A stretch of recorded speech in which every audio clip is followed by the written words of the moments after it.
ये है वो वरदान जिससे द्रौपदी बनी पांचाली। जाने इसके पीछे की कहानी। द्रौपदी पांचाल देश के राजा द्रुपद की पुत्री और पांडवों की पत्नी थी। द्रौपदी को ही महाभारत के युद्ध का मुख्य कारण माना जाता है।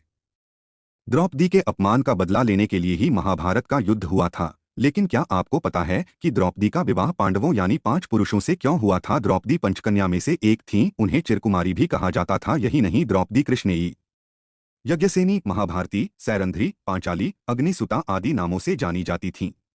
द्रौपदी का विवाह 5 पांडवों यानी युधिष्ठिर, भीम, अर्जुन, नकुल और सहदेव से हुआ था। द्रौपदी क्यों बनी पांडवों की पत्नी? इसके पीछे एक कथा है जो द्रौपदी के पिछले जन्म से जुड़ी हुई है। आइए जानते हैं कि पिछले जन्म में मांगे गए किस वरदान को पूरा करने के लिए द्रौपदी की हुई थी पांडवों से शादी। द्रौपदी ने मांगा था ये वरदान। द्रौपदी को वैसे तो पांडवों की पत्नी और राजा द्रुपद की पुत्री के रूप में ही जाना जाता है। द्रौपदी पिछले जन्म में एक राजकुमारी नहीं बल्कि मुद्गल ऋषि की पत्नी थी।